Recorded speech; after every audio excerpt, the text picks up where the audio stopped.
Now, for those that might not know, I have started streaming, and you can find the relevant links down below in the description. But during these streams, I've used it as an opportunity to play games that I've never played before.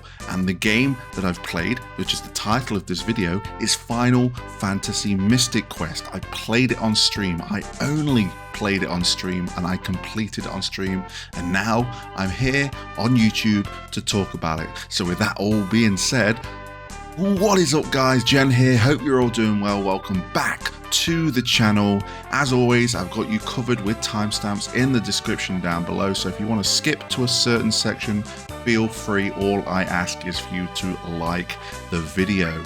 So let's get straight into it.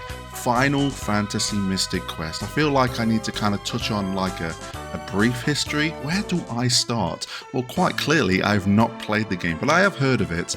I have probably seen the intro of the game many times, but I've never dived into it. I was a Sega kid growing up. I didn't have a Nintendo, I didn't have a SNES, I didn't have a NES, so there's a lot of RPGs that I missed out on. There's a few that I've managed to go back to, like the classic Final Fantasy series thanks to the Pixel Remaster, but for games like Mystic Quest, I've just not had the chance. So I thought I'd dive straight in. The one thing that really kind of hooked me in was playing through Theatre Rhythm and going through the Mystic Quest soundtrack and realizing how epic that soundtrack is, and we'll go into that in just a second.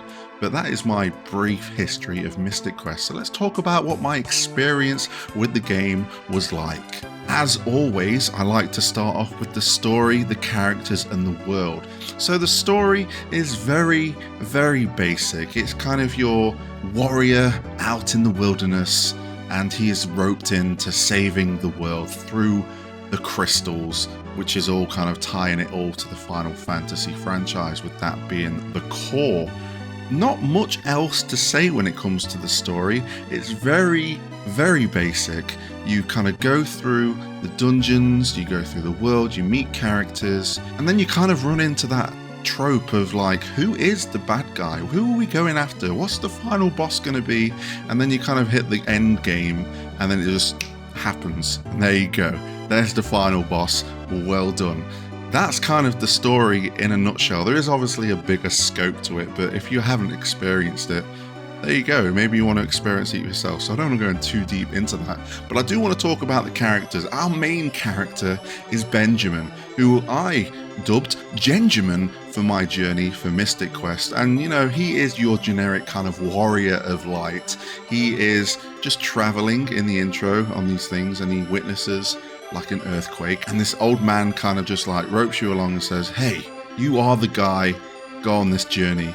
And Genjamin, being the adventurer he is, he's like, yeah, all right, let's do it. And that's kind of his premise in a nutshell. We don't get much character development from him.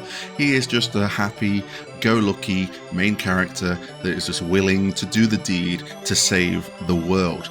Though along our journey, we do meet many side characters. I did mention the old man, very kind of weird guy that wants kind of coffee, and his kind of hints for the game are very subtle and kind of one-lined, and you kind of got to be like, okay, I'm going that way, no problem. So yeah, that's the old man for you. But we do have some characters that we meet along the way that become our partners in crime throughout the story. These characters I'm talking about is Kylie, Phoebe, Reuben, and Tristram. These are kind of a little bit more in depth than Genjamin, but my favorite of the kind of four characters has got to be Tristram and Phoebe. These were my favorite characters without a shadow of a doubt. Tristram because of his badass theme song, and he's the only one that has a character theme, but he does kind of bring some utility to the table, and he has a bit of character to him, quite entertaining at times. And then just for Phoebe, just because of her backstory and just her general kind of go for it attitude throughout the story. Thoroughly enjoyed it. There are other side characters you meet along the way, but I'll leave that for you to kind of experience. But if you are someone that has played Mystic Quest, why don't you let me know down below what your favorite character of Mystic Quest is. And let's talk about the world of Final Fantasy Mystic Quest. Now, again, like I said before, very generic in the way it's kind of laid out. These towns, these dungeons have very generic names. You kind of know the element you're going for because it's about the crystals. You know what you're going for because you go into Firesburg, or you go into Forrester, or you go into Aquaria. You know what you're getting when you go to each one of these locations, and it's the same with all the little sub-dungeons. Though there is a tree that you go in, and he's in a dungeon already, and you go into him, and it's his own dungeon, and that's quite a tedious dungeon in my mind, but it's just such a crazy setup. I mean, the first forest you kind of walk into is called the Level Forest, so it's very basic in its naming, and it's kind of an overall trait you'll see with Final Fantasy Mystic Quest. I've seen a lot of people call it the beginner's Final Fantasy, and you know what? I really think it is. I think if you want to get into the series and kind of get like a sneak peek, a very flatline experience of what it may be, Mystic Quest is probably what for you. And as you're going through the world, you'll pick up everything quite fast, how everything works, what items you need to get to further places. And that's a mechanic that's in the world of Mystic Quest. You kind of have that classic Zelda experience where you kind of unlock a new ability or a weapon or a character that can help you get back to a certain dungeon that you couldn't kind of progress through before, and so on. You'll always kind of hit that kind of wall where you're like, what do I do next? And then, hey presto, there's a character that comes along. I've got a claw that can go across gaps, and hey presto, I've got a bomb that you can throw that can crack over this wall. You need to just go through here and here, and then there you go. It's very, very basic in its premise is what I'm trying to get down to, and you know, it's quite welcoming for me with it being the first time I'm playing it. So I did enjoy its story, its world, and its characters, but let's kind of touch on its gameplay just a little bit more. I did touch on the dungeons, and again, the dungeons are what they are. They are kind of tied to the elements of the crystals, and you know, what I really enjoyed about it was the puzzle element introduced. I wasn't expecting this. I was expecting what I've played Final Fantasies in before, and I'm going to the dungeon, get to the end of it, defeat the boss, go to the next dungeon, defeat the boss, etc.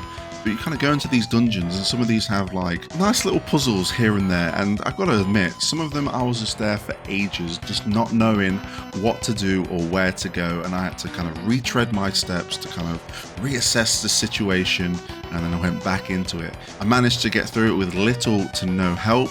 There are a few places in the game where I was completely kind of like in awe on what to do, even though there was an NPC that clearly told me what I needed to do, but I just did not click on whatsoever. Another thing that you'll encounter during your kind of time through Mystic Quest is the Battlegrounds. This is essentially what it says on the tin. It is a battleground. You have 10 battles you need to get through, and this will either reward you in money, or it will reward you in an item, or it might even reward you in an item that will be very useful when you're progressing through the game, whether it be an armor piece, a weapon, upgrade, or an accessory to increase your defense. You really want to kind of go into it because you're getting your experience, you're leveling up, and you're going to be ready for the next kind of main quest dungeon that you're going to approach. Not much else to say about kind of the gameplay of Final Fantasy Mystic Quest, but I do kind of want to dive into combat now, because combat wasn't what I thought it was. Because I'd never kind of gotten into Mystic Quest, I'd never researched it, I kind of seen gameplay snippets, I thought it was an action kind of RPG akin to the Mana series.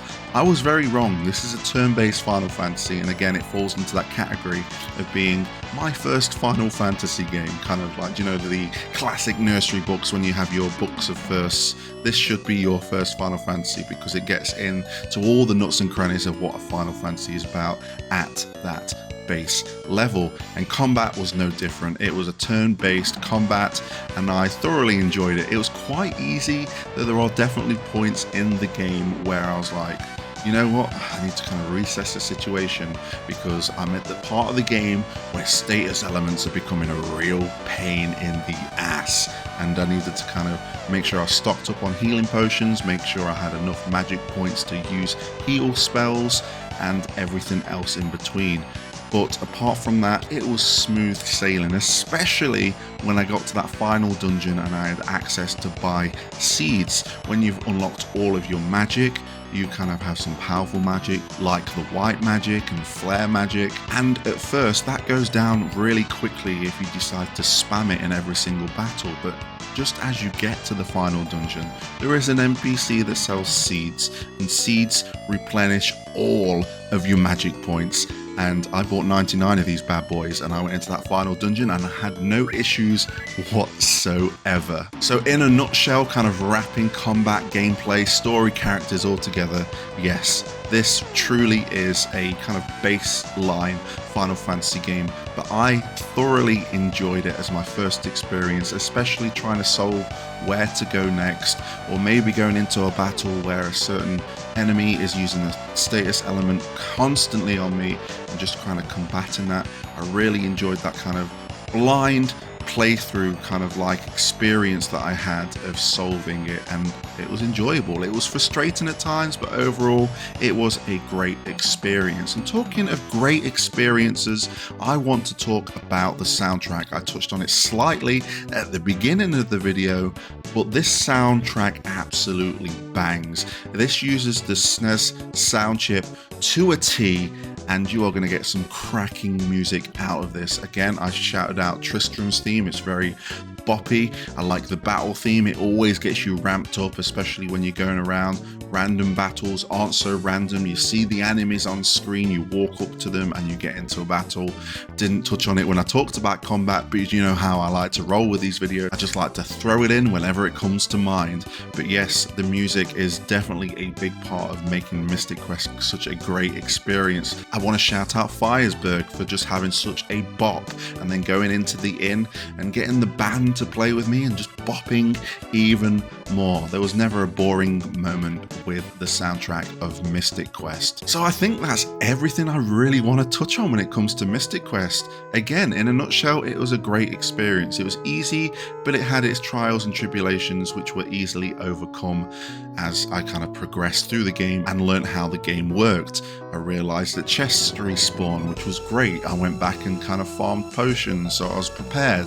But again, there was certain parts of the game where I really had to kind of take a step back and reassess the situation and not be so confident, but overall quite an easy experience. I'm really interested to see what your thoughts on Mystic Quest are, whether it's a time when you first played it back in the day or if you've gone back and played it recently. Please let me know of your experiences down below, and if you are enjoying the content on the channel, please hit the thumbs up button, subscribe to the channel, hit the notification bell if you want to be notified of all my content, because there are going to be more things to come. This is not the first rodeo when it comes to firsts on the channel. Chrono Trigger is going to be streamed. I'm going to be playing on stream. I really hope you can join me for that. But again, you will see the journey in video form on YouTube, but that will carry on further as I put out more polls on the channel or suggestions that you might have in the comments of what kind of RPG I should play next that I have not played before. It's going to be a really good time, and I really hope you can join me on the journey. Thank you for watching, and until next time, I'll catch you on the flip side.